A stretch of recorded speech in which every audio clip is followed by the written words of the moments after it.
In the 5 minutes that I have, I'm going to confine my two questions to nursing homes and third-level institutions. The first one in relation to nursing homes. As we speak, there are staff in nursing homes testing positive around the country. Do you think that we can avoid a second wave of COVID in nursing homes, and what can we do to protect the elderly and frail people, as you described, from dying of COVID this time around? And the other question, just in relation to nursing homes, is that staff are asking me, is it possible to have immunity testing to identify staff and patients who are safe to work? Is this possible?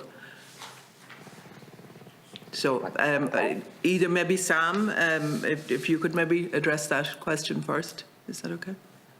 Thank you. In relation Unfortunately, to nursing homes, even in the last few weeks, we have been seeing some small outbreaks in nursing homes. And this is exactly the problem with having COVID in our community, that inevitably, because young people go in, quite rightly, to work in nursing homes and hospitals, and they can be 1 or 2 days asymptomatically shedding SARS-2 before they develop any symptoms. This idea of keeping the sick out doesn't work, unfortunately, for this, and testing them every 2 or 3 days is not logistically feasible in terms of testing capacity for all of the healthcare staff and all of the social care staff. So we've got to, in my view, keep the community rates down, because if they get up even as high as they are now in Ireland, they will inevitably spread into nursing homes and causing outbreaks. So this is one of the main motivations of why I feel we cannot live with this. On the second one, immunity testing, you can certainly test for antibodies, but there isn't really a definite correlation yet between those antibodies and protection. And for other types of coronavirus, the antibodies don't last very long. After 3-6 months or a few years, they disappear and they don't work anymore. So we can test for antibodies, but nobody should confuse that with immunity testing. So having antibodies in the blood means you've been exposed to either that virus or something similar in the past, but it does not necessarily confer protective immunity and prevent you from getting infection or from even indeed transmitting it to other people. So unfortunately, while the immunity testing would be brilliant to have, I don't believe I've seen anything yet that does that. So what would your key advice be to government in relation to stop this in nursing homes, other than, I know you've alluded to preventing it in the community and decreasing the numbers in the community? Is there anything specific that we can do this time around to stop what has happened in nursing homes in the first wave?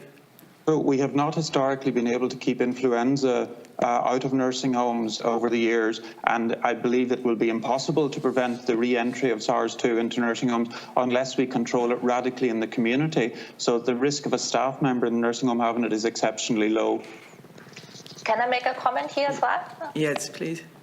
Hello? Yeah. So I think we now understand way better the transmission of SARS-CoV-2 in hospitals and nursing homes. And therefore, we have much better infection prevention and control measures as well to avoid transmission. So we, for example, in my hospital, we had positive healthcare workers over the last weeks as well.